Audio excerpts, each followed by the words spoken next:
All right. Another one more episode of Come Together. I was gone for the better part of 5 or 6 days, had Rosh Hashanah, Jewish New Year. Um, it was Wednesday night, Thursday, Friday. And during that time, I don't use electronics. Um, I don't use my computer. I don't use my phone.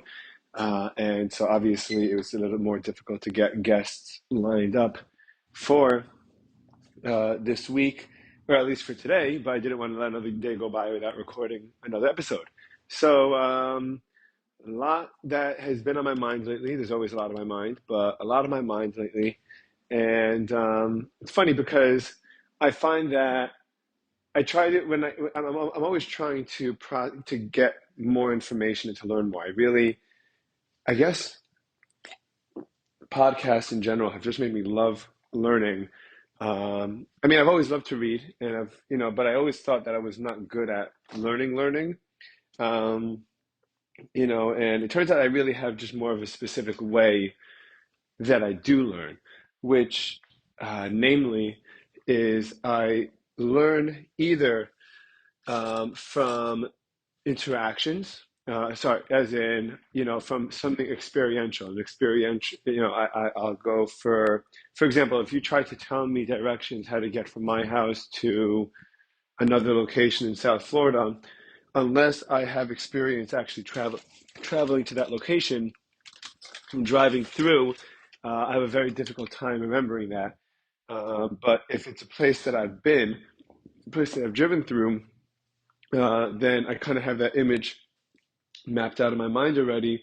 It's already familiar, and then when you tell me the directions or when I'm processing the information, it comes to me in the as if I'm actually walking through it, or as if I'm actually first person experiencing it, which I guess kind of makes sense. At least for me, and I know that there are other people that are much better at being imaginative about the setting. So, for example, if you tell me to go down the block and then make a left at the end of the block and then make a right, and you'll see a street sign called McKinley, and you go down, to make a left.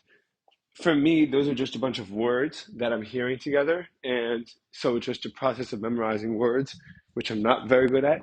But for a lot of other people, the way that they process and the way that they learn is that while they're hearing these directions, they're actually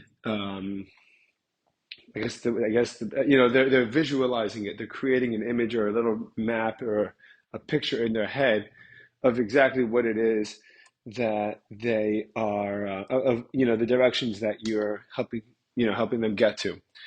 I was just thinking, so I was thinking a lot about the way that I learn and and how my learning is experiential. I'm not really sure what that context was in terms of. Oh, and another way, sorry, is the dynamic back and forth with with a conversation, and that to me is really really interesting, and there's something that really jumps out to me that really sparks to me when I hear the dynamic of a back and forth as opposed to one voice kind of going on and on, which is why I'm a little hesitant to put out so many solo episodes. But I think that for the sake of content and also for the sake of my own practicing, the skill of actually talking and podcasting and talking for an extended period of time, it's something that I have to get good at anyway, and it's a really valuable skill to have. But there's something, but so if I'm listening to a podcast and it's two people talking, and generally, actually, it's interesting because when I listen to Huberman podcasts, Huberman, I mean, obviously, is incredibly, incredibly, incredibly intelligent, and just he has such a vast, um, set of knowledge and information that's so readily available to him all the time, and and the episodes that I listen to that I learn the most from are generally tend to be the guest episodes that he does, where he has someone else on and he'll phrase something as a question, and his guest will answer. And many times, I'll be like, oh, that's a really interesting question, or I never would have thought to ask X, Y, and Z that way, or think about this or that, in that regard. And I end up learning a lot just from the way that he asks questions, and then obviously giving the space for the person to respond.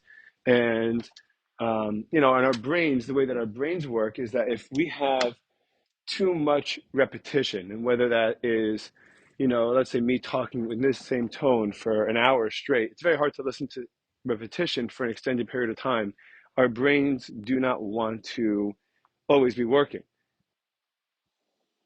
Sometimes when you pause, like what I just did, just even that gap in the conversation, just that gap in the sentence will cause your brain to perk up and say, wait a minute, there's something breaking up this sequence, and it's not just monotonous. And so it kind of goes that way.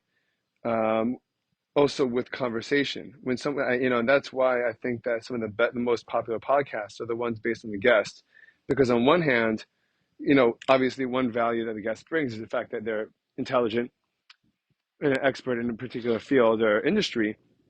But the other benefit is that it's much more engaging. It's much more engaging to listen to two people talk than one person speak.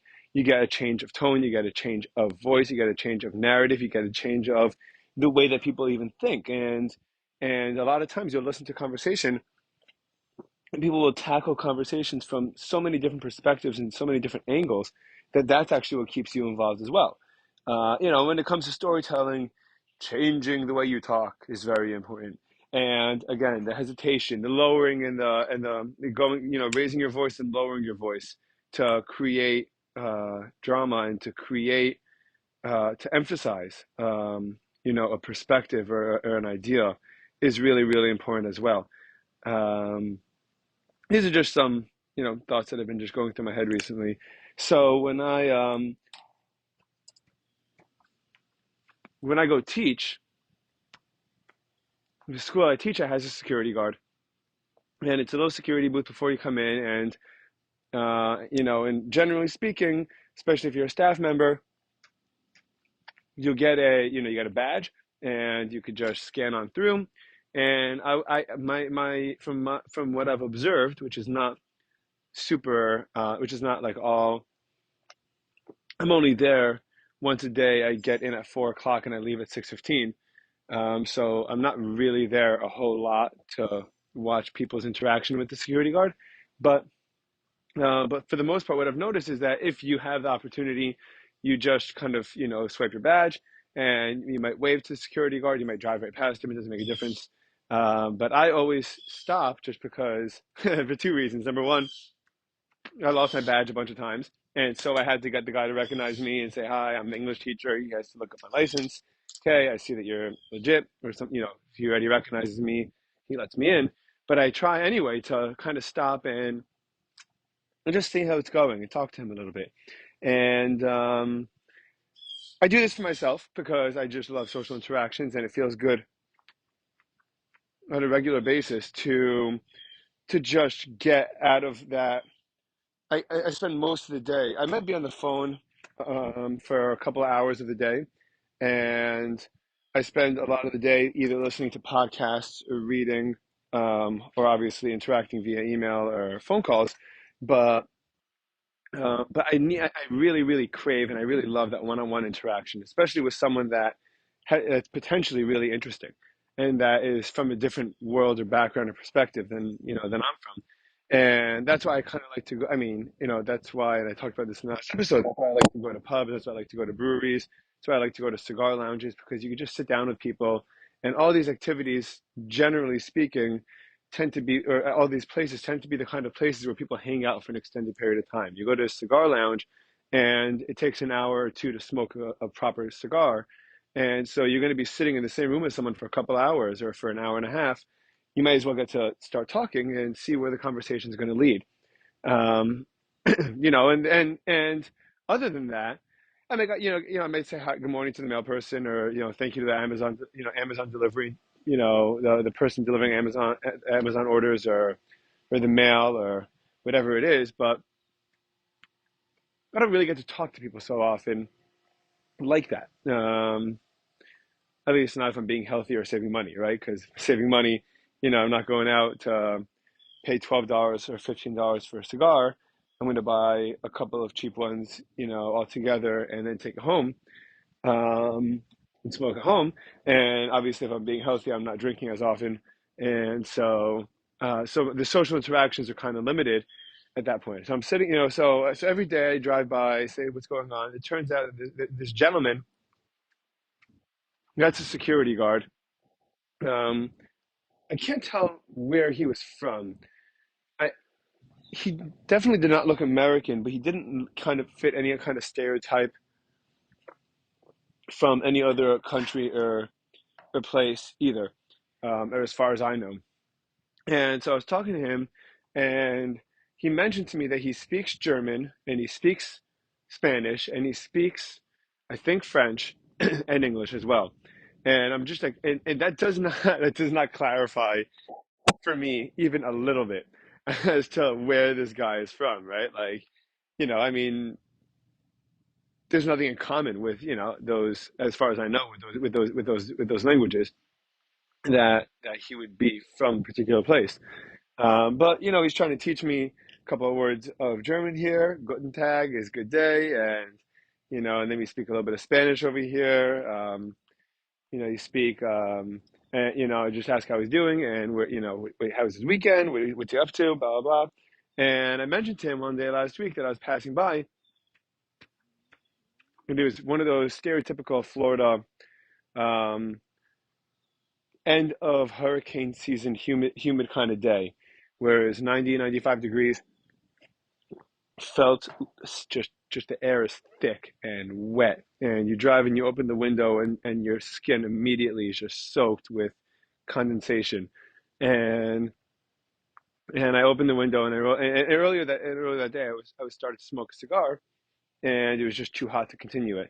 So, how's your day? Good, my friend. Good. How are you? Good, good, good. I was like, I hope your booth is comfortable, because I was like, I tried smoking a cigar earlier and it was miserable outside. And he goes, "Oh, you smoke cigars?" I'm like, "Yeah." And this, this security guard at this yeshiva, this Jewish school, uh, ultra Orthodox Jewish school in North Miami Beach, the guy whips out a box of cigars and goes, "Here." And I'm like, "What the heck is this?" And he goes, "I'm Cuban and I have family coming back and forth all the time. And here's a Cuban cigar." And I was like, "I can't take this cigar from you." He goes, "Come on, man. Why not?" He goes, "In America, it's 40, $50 to buy." He goes, "For me, it cost me $8, $9." I always have people coming back and forth. And he gives me a proper, um, I think it was cherry wood. Um, it's a cherry wood stick, a little piece of kindling. And apparently, I had only learned this recently from being in a cigar shop and talking to the guy at the store. Apparently, there's different ways to light your cigar, and apparently the word. So according to this cigar expert, or he sounded like a cigar expert, um, and the store owner, apparently the worst way to smoke your cigar or to light your cigar is by just using a standard lighter. Because whatever chemical that's in a lighter, I think it's butane, or maybe butane's in the torch, whatever whatever chemical is in a regular lighter that you buy at a gas station, is actually impacts the taste of the cigar, and that when you're lighting it and when you're smoking it, that chemical is getting all over the tip of the cigar. So he said that the best method is a torch. And he said to not, it's so interesting. I never even thought about any of this, but it kind of all makes sense. He said to not light the end of your cigar, not to hold your cigar to it and let your whole cigar get burnt and charred. He says, because that also impacts the taste. And he goes, "I'm not trying to burn my cigar. I'm just trying to get it lit so that I can experience, the whole taste of it." So the best thing to do is to take a torch and to hold your cigar maybe an inch or two from the torch until the heat itself actually causes the paper to catch fire. And then if you can't do that, to smoke from a match or a piece of this type of, or a type of wood, any kind of wood, cedar or cherry wood or whatever it is. You could get little stacks of wood, and apparently that actually helps bring out more flavor in the cigar that you wouldn't have ordinarily had. And so apparently, so now I'm getting Cuban cigar. So all I'm doing is just talking to the same security guard that I've always spoken to, just seeing how his day's going and just asking what's going on. And he reciprocates with this kindness, with I guess what he perceives as kindness. And for me, it's just an act of sharing and kind of just interacting with the world around me. But he feels like I'm a friend now, and he found himself inclined to share with me, and he found himself inclined to share a good quality cigar. And I actually ended up smoking it on. I got it on, I think, on Tuesday or Wednesday. I ended up smoking it on. I got it, I think, on Monday or Tuesday. I ended up smoking it on Thursday. It was really excellent. I mean, I have a hard time differentiating actually the taste profiles of a cigar. I have a hard time smoking it or smelling it and saying, oh yeah, this is coffee or roasted nuts or fruits. People apparently can get those kind of notes. I'm not one of them. Even in, you know, bourbon or scotch, I have a hard time with that.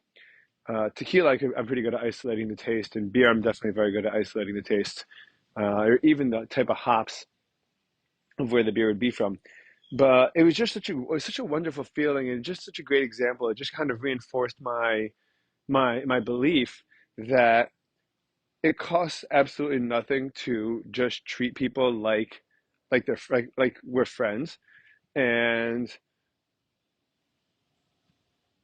the reward is infinite, because aside from the initial reward that I get, which is just the feeling of, wow, it feels so nice to have a regular social interaction, to talk to a guy for anywhere between a minute and 30 seconds and 3 and 4 or 5 minutes, just about life in general, and just being interested in what you have to, in what the other person has to say, and the other person being interested in what you have to say, and caring about one another. That in itself feels great. But then this kind of bond that's created just from being nice is something that's just so valuable and so beautiful.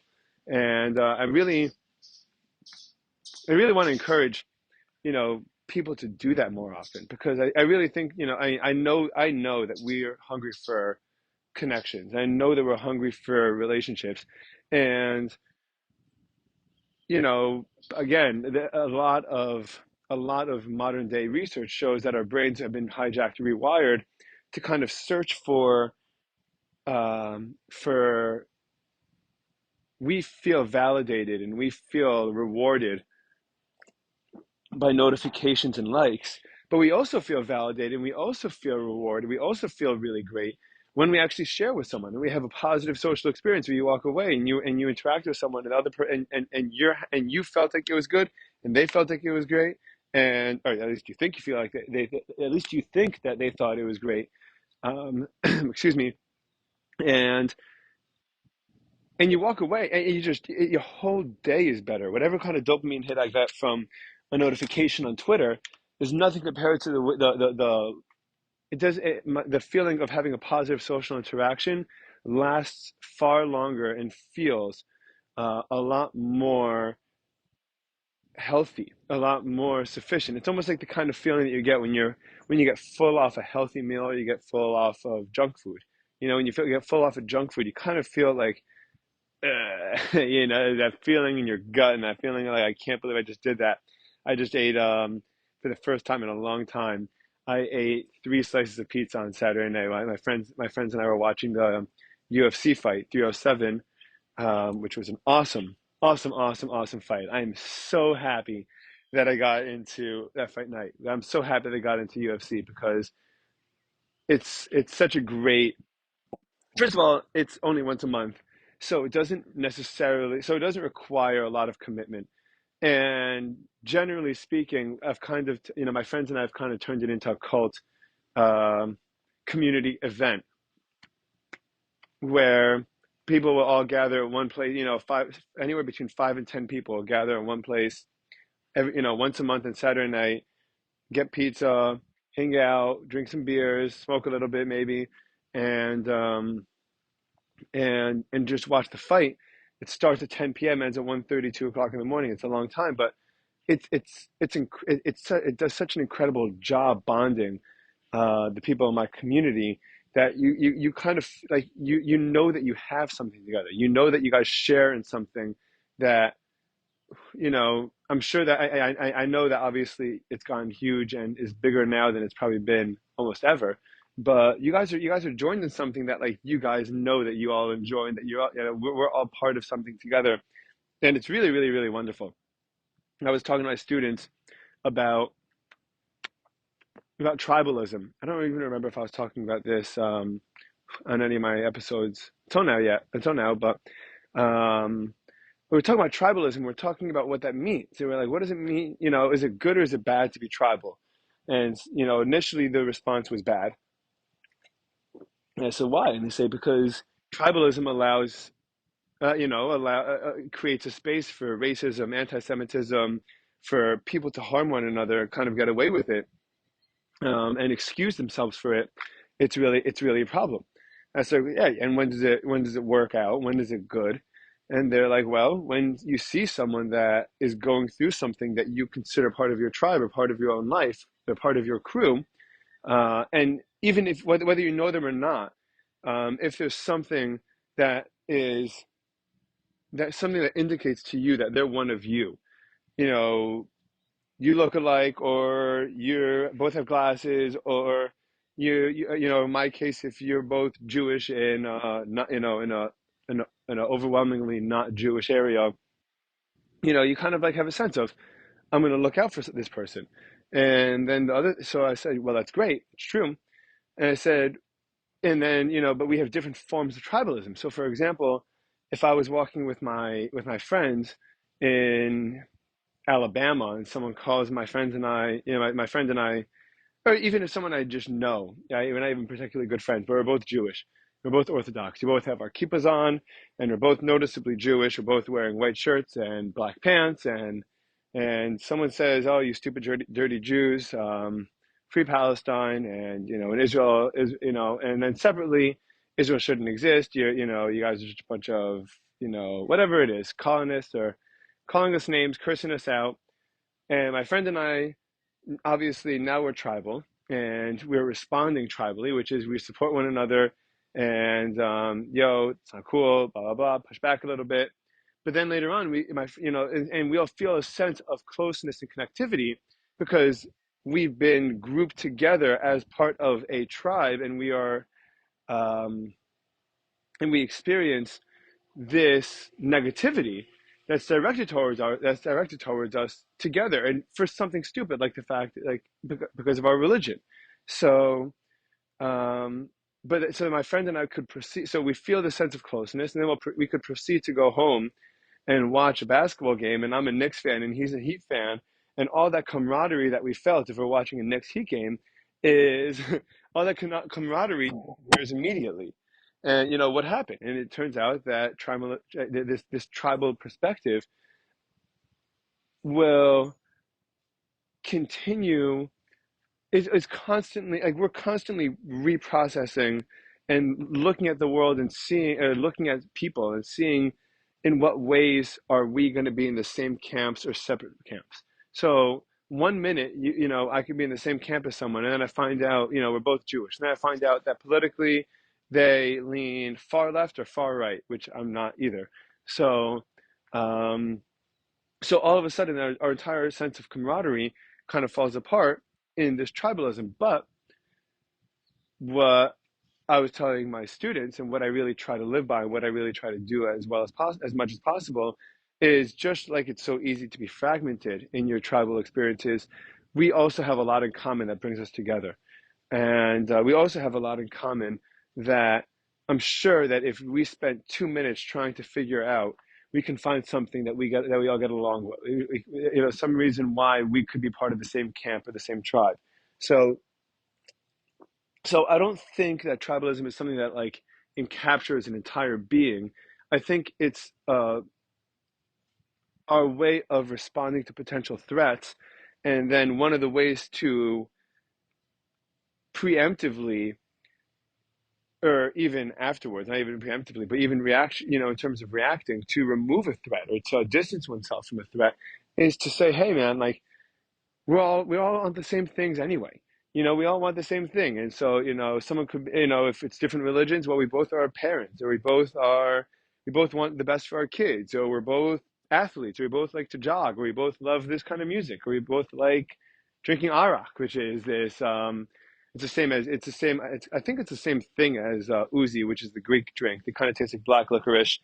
Um, tastes terrible when it's warm, but it's awesome when it's ice cold. And and the whole thing that I was trying to emphasize to my students that I hope that people can really, not only just know, but also internalize, is we all have a lot more in common than I think we think. And to not look at the things that pull us apart, look for the things in our interactions or our relationships when we're dealing with the world around us that'll actually bring us closer together. I think it's so, so, so important. Um, Now, there's a couple of ways to do this. And I've found in my own life that for myself and as a general rule, that people tend to like to talk more than they like to listen. I'm very much guilty of this. I cannot pretend to not be. I love to talk. I've been working on my listening skills, and then especially when I'm interacting with someone in real time, if I'm on the phone with someone, if I'm talking to someone in real life, I I get so excited about I get so excited about what they're saying, and I want to respond that I cut that I don't even let them finish their thought because I'm so enthused by what they have to say. So if people have a tendency to have a hard time listening, and people are more inclined to talk, it makes it hard to get your point across. And I've actually noticed this weekend. My cousin came to me for the weekend, and he and I were always close since we were growing up. My mom and his mom are sisters, and we're the only cousins from that side that we have. So the only cousins that I have on my mom's side, he's is a family of three, and we grew up very close with all of them. And he and I have stayed in touch throughout the years. And he also lives in South Florida, and I live in South Florida. I love his wife is awesome, and he's a beautiful kid.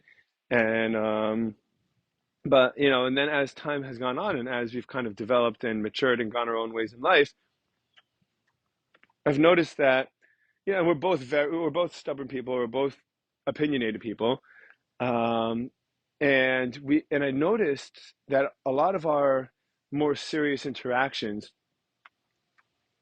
tended, excuse me, to feel like they weren't getting anywhere, even though I was able to tell in the conversation that we're both kind of saying the same thing or not really disagreeing. But it didn't ever feel like we were listening to one another, really feel like we were talking.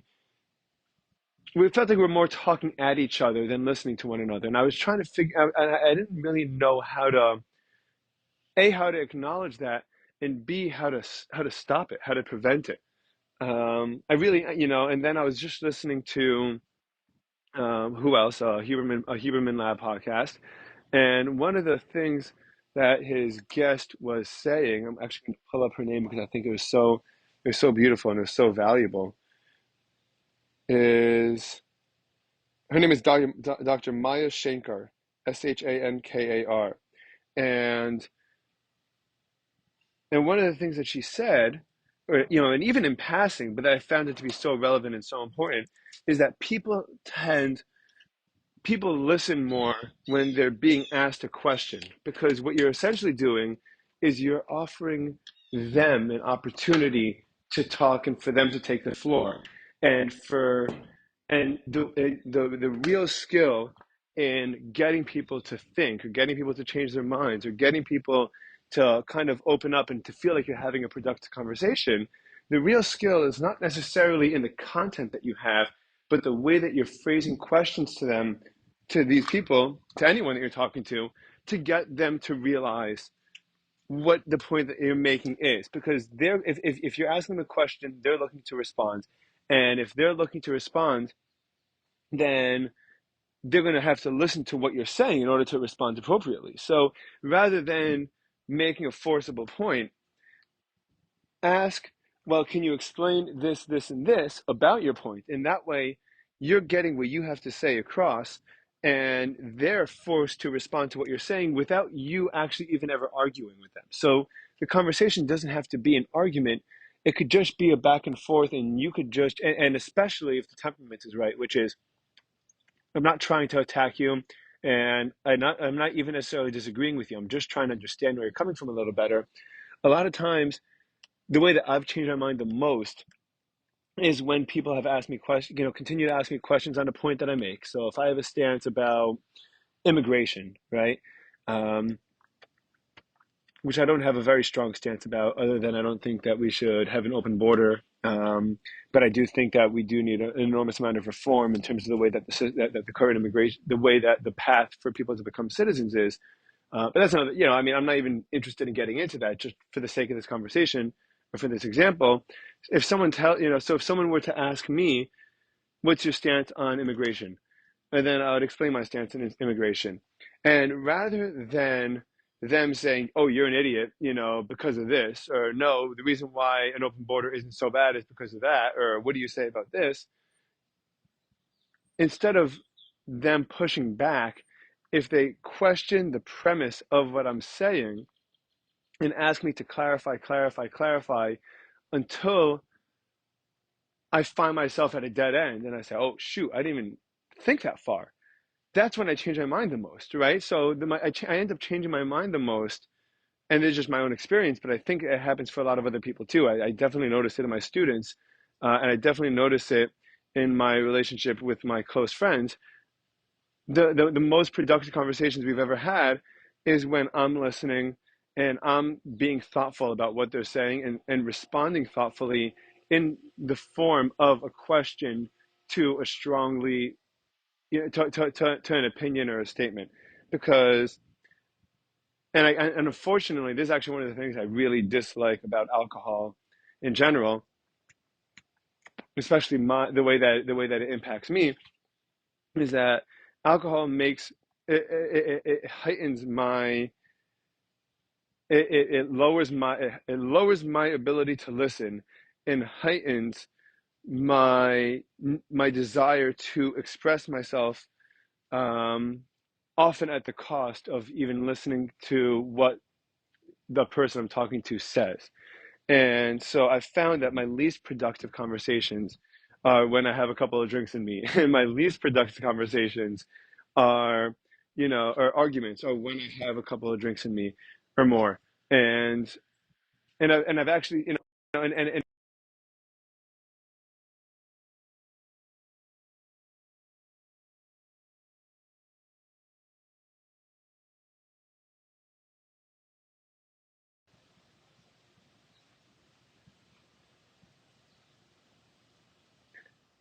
I will recall that conversation, and I will not be proud of myself, and I will not be proud of the content of that conversation. And more and more, I find that I enjoy that who I am with a couple of drinks in me is not it might be conducive for a fun time. It might be conducive for, going out, and it might be conducive for being silly, but it's not conducive for having philosophical or emotional or even religious or anything like that kind of conversations. It just doesn't do the job, and it ends up making things worse.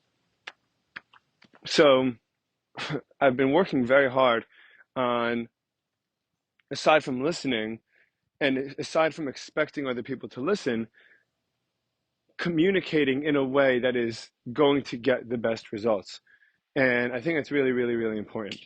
Um, the other thing that I was also thinking about was yesterday on Sunday, I went to see a Grateful Dead cover band in Boca, in East Boca, right by the water. It's a great place called Crazy Uncle Mike's, and this this place, Crazy Uncle Mike's, is technically a brewery, even though they have a full bar, a full service bar, and phenomenal bartenders that make excellent drinks. Really high quality. Everything tastes good.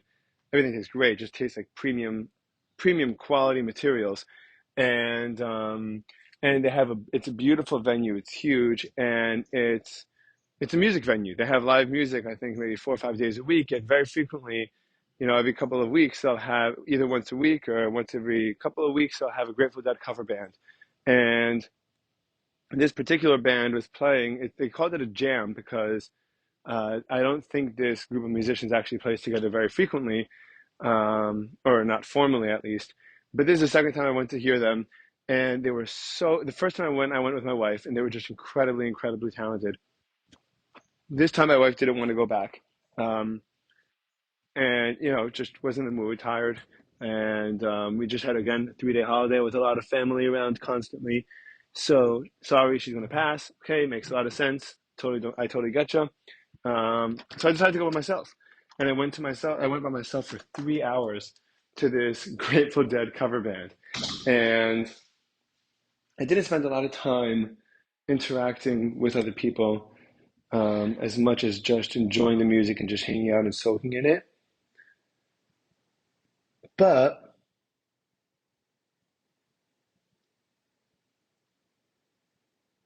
I thought it was one of the more pleasant experiences I've had in a long time, because I've it takes a long time to be confident enough in myself to be okay with going to a 3-hour event show at a brewery by myself. Um, I'm not someone that naturally enjoys doing these kind of things alone. It took me a ton of time to learn how to be comfortable being by myself. And it took me living alone. It took me, living. There've been many times in my life where I've been surrounded by people. Even though I'm surrounded by people, even living with people, if I have roommates, or even in my marriage, I mean, it's happened before, where what I'm experiencing, I know is so unique to myself, and it's something that is so, like in me, that I think I know that so few people can relate to, that even though I'm with other people, even though I'm with my wife, even though I'm with my friends, even though I'm with my roommates, I I feel like I have no one to talk to. I have no one to vent to, and no one that could understand the perspective that I'm coming from. And that's one of the hard. That's one, and initially, it's one of the hardest experiences I think that we can go through on a day-to-day basis. This kind of intense feeling of loneliness is what, before I was comfortable being in this and kind of recognizing myself and recognizing, you know, why I'm feeling what I'm feeling, and how, that it's okay and where it's coming from. Uh, you want to numb it. You don't want to experience that feeling of no one understands me in the situation that I'm in, is all alone. And so what you do is you kind of push those feelings to the side, and you wait for some kind of distraction. You could drink, you could smoke, you could talk to people, you could go on your phone, you could scroll, you could text someone, you could FaceTime someone, you could call someone even, and you could try to distract yourself for as long as possible. But it doesn't actually ever really, I've found at least, that it only kind of delays it, and it delays this inevitable confrontation with yourself that is a really challenging and painful thing to do. It's not that it's there's nothing inherently too hard about it. It's just not comfortable, because when you're lonely or when you're experiencing these things by yourself, you're forced to confront, why am I why am I alone? Does this mean that I'm socially rejected? Does this mean that there's something that I'm doing wrong that other people can't understand? And the answer is almost always no. The answer is you're not necessarily doing anything wrong whatsoever. Instead, what you're experiencing is just that you're a human, you're an individual. And I think that as individuals, as human beings, no one's, there are certain things we experience that no one's like us. And so, so I started by going for walks by myself, which was hard to do, where I would say, listen, I'm feeling a lot and I have a lot going on in my mind. And I could distract myself. I could listen to a podcast. I could listen to a concert. I could call someone. But it's really, really important for me to kind of figure out like just figure out my headspace. So I started going for walks alone. And I'm like, oh, that's not bad, and it took some time and it took a couple of months. But, for once or twice a week, I'll go for a walk by myself. And then I started to really look forward to it and really enjoy it and think, and I started looking forward to getting this time by myself and to recharge my batteries. And when I say time by myself, it's not time by myself reading a book, or it's not time by myself, um, distracting myself. It's really time in my own head. It's going for walks without distractions. It's going, to, it's taking a couple of minutes to breathe and to just to think about my day and to think about what's going on. And this could be before I go to bed, or before I go to school to teach, or in the mornings, to and from. I go to synagogue every day, um, so to and from there. A lot of times, I'll take advantage and to use the opportunity to just be in my head. And then I started and then I realized I could go to movies by myself, and and that one was a little harder for me to do. I have not done a restaurant yet, but movies I didn't want to do at first, and then I realized that I'm sitting in a theater that's mostly empty for the most part, especially if it's during the week, and it's pitch black for 2.5 hours, and the only people that ever see that you're alone is when you're walking in and walking out. And even then, I don't think anyone actually really cares. So, so I started going to movies by myself. Then I'd go to breweries, and then I'd go to bars, and I'd go to bar lounges, all by myself, no plan, just to check in, spend some time by myself, maybe meet some new people, but with the ultimate goal of just being okay with being by myself. And then finally yesterday, I went to this Grateful Dead cover band, and I actually went to I think 2 years ago now, or a year and a half ago. I actually went to a Springsteen concert in Orlando by myself, and that was one of the more extreme things that I've done. I drove 3 hours. My wife stayed home. I drove 3 hours and from South Florida to Orlando. Went to the Springsteen concert by myself, and then packed up and picked up and drove back home.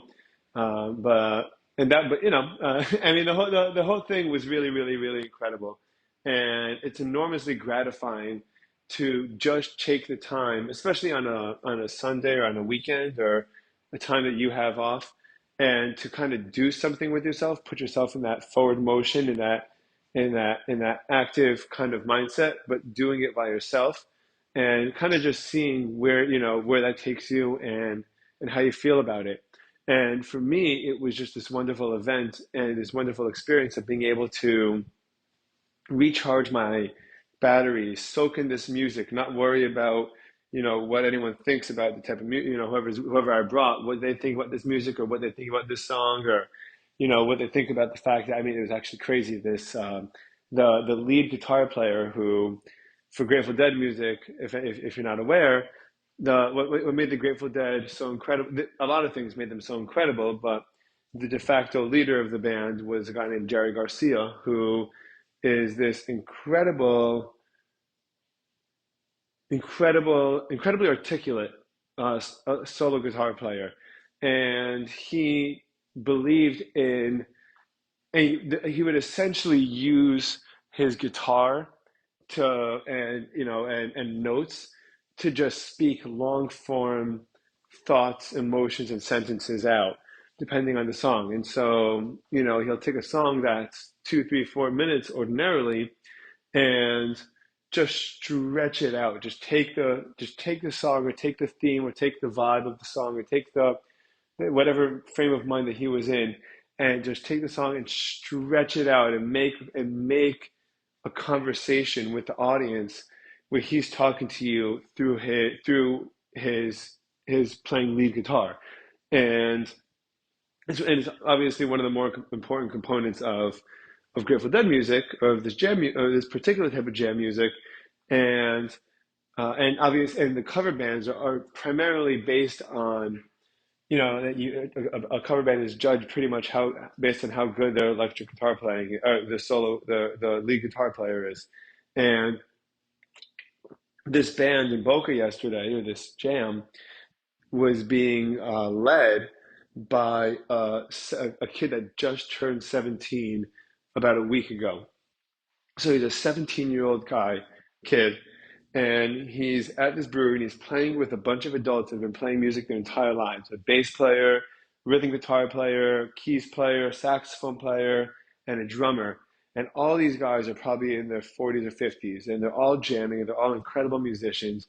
And there's just so much chemistry on stage, and these guys, and there's just electric. And what they do is they it's an interaction, and the tension builds up.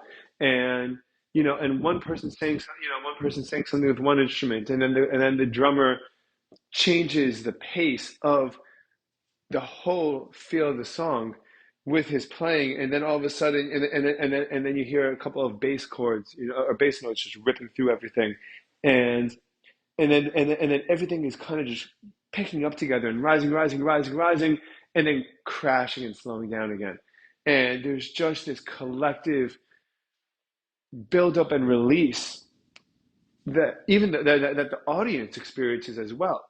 And yeah, I mean, you're at a brewery, but the whole place is built like a venue where everywhere, you have 20, 30, 50 people, 100 people. I mean, depending on the night and the event, standing up together and dancing together, and this tension in the room is just so palpable. And when I was by myself last night, I was free to really, really, really experience it without the insecurities of of looking for validation from whoever I'm with. And we do it consciously, subconsciously. You want, when you share an experience with someone, you want the person you're with to like what you like. You feel like it's validating. You feel like it's important. You feel like if you guys both have enjoyed it together, then somehow you guys are bonded in a more extreme, you guys are bonded in something more beautiful, and something that will bring you closer together than you've been before, especially for something like music, which it's very difficult to put into words what exactly music does, or a concert does, in a live setting for the audience as a bonding experience. But what was incredible was just to experience it by myself. What was incredible was just to be there, and to not worry about what my friends were thinking. Not to worry, I went with a couple. I went. I've almost always taken someone with me to these kind of shows. And it's a friend, it's a cousin, it's a friend, it's a cousin, it's my wife, it's a sibling. Everyone's, I've always brought people with me, and I spend time really just concerned. Hey, what do you think of this? Or checking over, looking over my shoulder, looking at them, seeing how they're reacting to the music. I didn't have to do any of that. And I sincerely recommend. Listen, if you, a lot of people have a hard time being by themselves in general, um, but once you learn how to be by yourself, to go and do events like this by yourself, push yourself to be uncomfortable. Like most of the time when we're afraid or we're uncomfortable, there's generally a reason for that. There's generally something that's pushing us to that we feel insecure about, or that we're afraid to confront. And I've never regretted pushing myself to a place that was uncomfortable. I've never regretted experiencing something that took a little bit of effort to get myself to do, and then once I did do it, it was awesome. It was great. So yeah. So to wrap up, I think a couple of the points so far in this episode. Number one is the enormous value and investment in having positive, friendly interactions with people that you don't have to be friendly with necessarily, but it will almost always end up benefiting you short term and long term.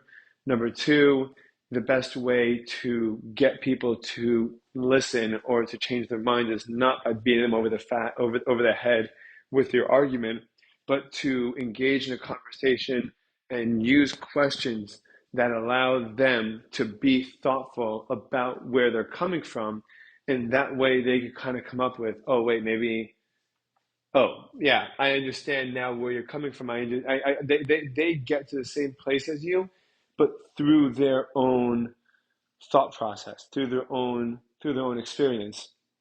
And then um and then obviously, finally, the or not finally, but most, recently until right now, is the notion of being okay with being alone and actually going out of your way to just do healthy activities that you really enjoy by yourself, because when you go with other people, you're not 100% in it. And obviously there's other benefits to do things. I'm not saying to do everything alone, but every now and then to go out of your way, because so that you could just soak in what you enjoy and just do what you enjoy and recharge your batteries. I think it's all so so so so valuable. um, and The last thing that I was really just that was on my mind, just in terms of this podcast and just what's been going on just in the last couple of days for myself, is that I wanted to expand on, is the notion of taking relationships for granted, um, especially with family and or friends. But it tends to happen with family more. And one of the things that I was just thinking about, just I've noticed myself, I had a hard time. I have a hard time with this. I used to beat myself up about this, although I do it less so. Is the Some of the more important relationships in our lives, because we all know that, out of a choice of, family or friends, a sibling or someone you just met at a brewery, or a parent or someone that you went to high school or college with, or a kid or a coworker, family tends to be around more often. And so it is more easy to take that relationship for granted and stop investing as much in it because they're always around. And I think that's such a problem. It's such a fundamental issue that gets in the way of parents and children and siblings and even husbands and wives and spouses. At a certain point, I mean, okay, I come home to my wife every day. I come home to my husband every single day. What am I, when, it's not, okay. So, it's not, it can't, how special could it be? I'm hanging out with them all the time. Or how valuable could it be? Not even how valuable it is going to be, but I don't see this friend very often. I see my wife every single day. I don't see I don't do this activity very frequently, but I see my husband every day. And the dangerous thing is when you take a relationship for granted, it's when it starts to kind of die and it starts to fall apart. Even experiences are like that. You take experiences for granted, and then they're not there anymore, and that's when you realize that you're missing out on them.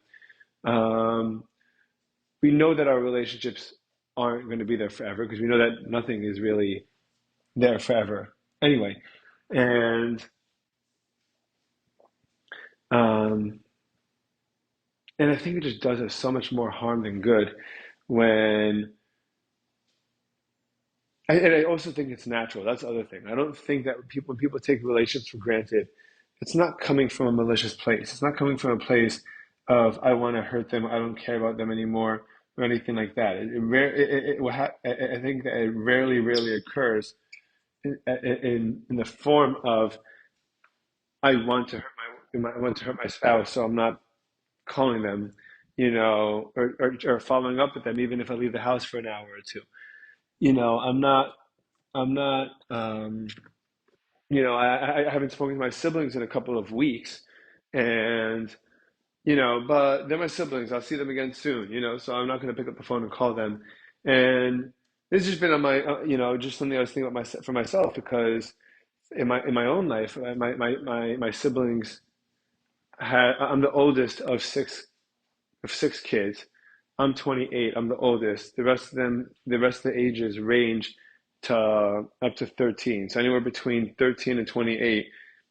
There's six of us, and I do not do a nearly good enough job of being in touch with them, even though when I do get in touch with them and I do talk to them, it is extremely meaningful and extremely enjoyable.